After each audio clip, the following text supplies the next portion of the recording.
So you're considering a move to Cincinnati. Or maybe you already live here, but the neighborhood you're in does not feel like your forever home. I'm Brad Acree of Better Way Home, a realtor here in Cincinnati in Northern Kentucky, and I wanted to give you a broad overview of all of the regions in the Cincinnati area to help you find your place. I'll cover nearly the entire area at a high level. Be sure to subscribe and hit the bell if you want a more detailed look at any of these neighborhoods. And of course, comment. Let me know what I got right, what I got wrong, and what you need covered next. So, you're considering a move to Cincinnati. Or maybe you already live here, but you're just not sold on your neighborhood being your forever home. If either of those just described you, I'm going to go over all of the regions in the Cincinnati area, 8 in total. In each of these areas, I'll explain broadly what you can expect. So if you are open to all options, this is going to be a great video for you. So if you have your options honed in a little bit more, we'll make shorter videos so you can really focus in on the areas you know that you want to live in. Okay, so first of all, I mentioned we have 8 different regions to cover today. Usually people only talk about 2 or 3 different areas, but there's a lot more to it than that. So the 2 to 3 areas people talk about in Cincinnati are East Side and West Side, and then sometimes people add in Northern Kentucky. Let's get started on the East Side. So if you're unfamiliar with the Cincinnati area and you're considering a move, it's probably for work.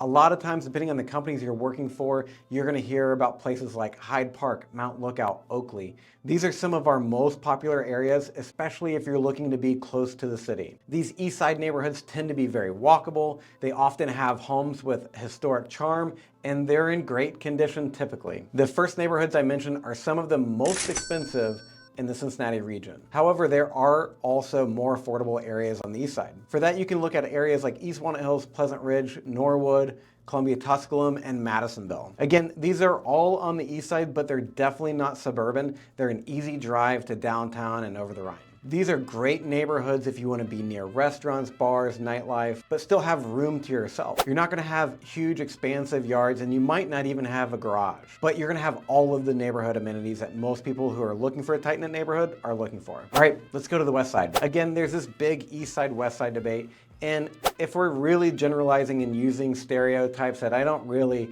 buy into, most people are saying, well, the east side is a little bit uptight and the west side is more working class. What I can say to that is you will find more home for the money on the west side. You still get plenty of historic character.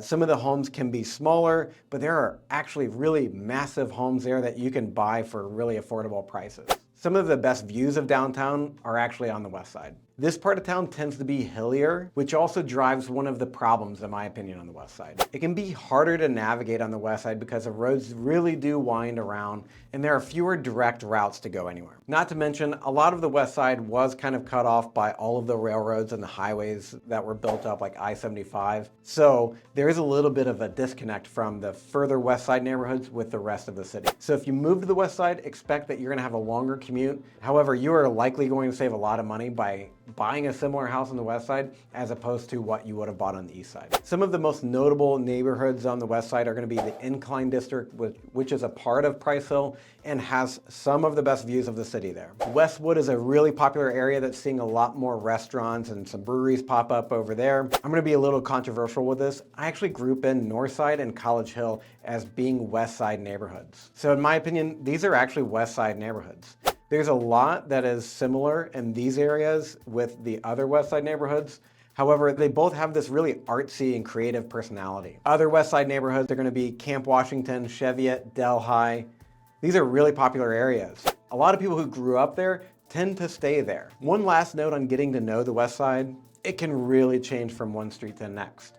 And a lot of these streets tend to be cul-de-sacs that were built out decades ago, but they really have developed their personality over time.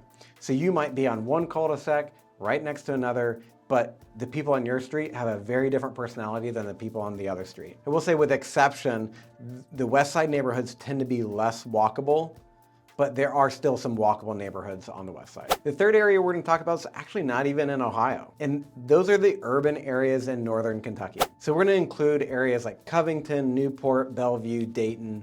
These are some of the most popular areas on that side of the river, especially if you're someone who still wants to be close to downtown. A big surprise for a lot of people who are moving to the area is how easy it is to get from those northern Kentucky neighborhoods right into downtown. To drive home that point on game days for the Bengals and the Reds, you'll see plenty of people walking over the bridges to get to those games. I do think some people that are moving from out of state have a preconceived notion of what it means to live in Kentucky that can come across as somewhat negative to those people. In my opinion, this is a huge mistake. Some of the most beautiful neighborhoods are on the Kentucky side of the river, and they, again, tend to be more affordable than a lot of these east side neighborhoods that are really highly desirable. You can get similar historic homes that you see in over the Rhine in areas like Covington and Newport, and even down the river to Bellevue and Dayton. I will say there are a lot more homes that are really close to the river on that side, and the problems that you're going to run into are shifting foundations and water intrusions in basements. It's not a given, but it's something we always keep an eye out for when we're in some of those neighborhoods. Without knowing the area, you might be concerned about flooding from the Ohio River. However, most of those neighborhoods are protected with a levee. Some of the most beautiful historic homes on that side of the river are going to be in Wallace Woods, which is a part of Covington, and Mansion Hill, which is a part of Newport. All right, let's go to something a little more central. If you're someone who's moving to Cincinnati and you want to live downtown and near it all, the urban core is a great option. You've got multiple neighborhoods here that you could consider. You've got the Central Business District, which gives you plenty of options on condos and high-rises. You've got Over the Rhine, which is the largest collection of historic Italianate homes and buildings in the country. You also have Pendleton, West End, and Mount Adams. For the most part, this is not going to be a cheap place to live. And if you're moving to Cincinnati and you're talking to someone who lived here 20 plus years ago, they might tell you this is not a safe place to live. However, this part of our region has changed more than anywhere else. In fact, Over the Rhine is certainly our most popular neighborhood as far as going out and enjoying a nice restaurant. This is typically the area when people are visiting and they don't have a high expectation of Cincinnati that they really get blown away. In fact, I think Cincinnati could do something similar to New Orleans with a French Quarter and remove car traffic from Over the Rhine and preserve that district even further. This urban core area, including Over the Rhine and downtown and those other neighborhoods, are some of the few neighborhoods that I think you could live in Cincinnati without a car. If you're not living in that central area, it's going to be really difficult for you to get around without having a car. We do have mass transit, it's just not one of our strongest suits. And speaking of mass transit, we do have a streetcar that services Over the Rhine and downtown, and the talks of expansion are mostly focused on going uptown. Our uptown neighborhoods include Clifton, Mount Auburn, Avondale, North Avondale, and Corryville. These neighborhoods are right around the University of Cincinnati. In fact, University of Cincinnati is in Clifton and Corryville mostly. Also, you can find a ton of historic mansion-style homes in some of these areas. In Cincinnati's heavy industrial area, this is one of the areas that the elites move to get away from the smoke and the grime of the city. The further north you go, the more affordable things are going to be, but there are actually plenty of affordable options in this main uptown area. So speaking of suburbs in Cincinnati, Cincinnati is what's referred to in a lot of ways a donut city.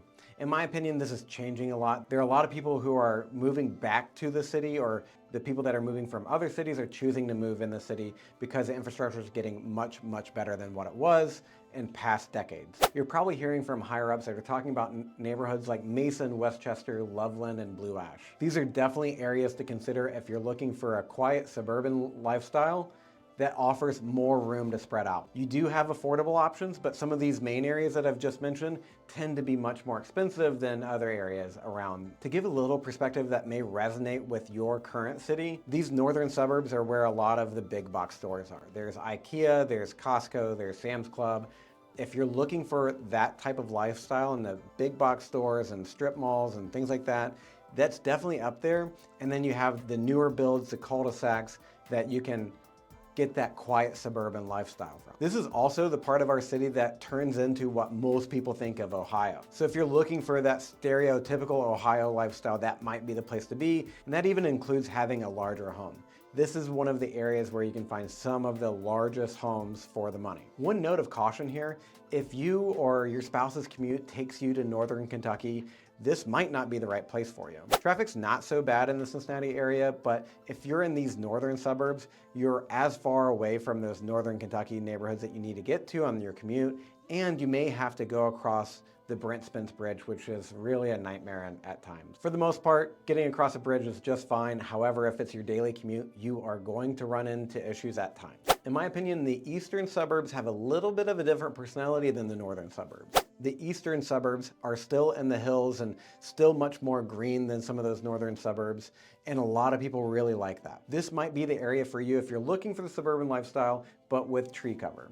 You also have quick access to nature preserves and parks, and the drive in the city is really not bad. You would take Columbia Parkway in most cases to cut right into downtown Cincinnati. So this is another area. If you're talking to the highly established people in your company that you're moving here for, they might be mentioning places like Anderson Township, Madeira, Mariemont, and on the higher end of the cost scale, places like Indian Hill and Terrace Park. On the more affordable side, I'd consider places like Batavia, Amelia, and Mount Washington, which is actually a Cincinnati neighborhood. And our last region in the Cincinnati area is the Kentucky suburbs. The Kentucky suburbs are going to be places like Fort Thomas, Florence, Fort Mitchell, Park Hills, Crestview Hills, and several others. These Kentucky suburbs spread out much quicker than if you're driving north out of Cincinnati or even driving to the east. In my opinion, the Kentucky suburbs are somewhat a mix of the northern and eastern suburbs on the Ohio side. If you're looking for something that's a little bit suburban but still very close to the city,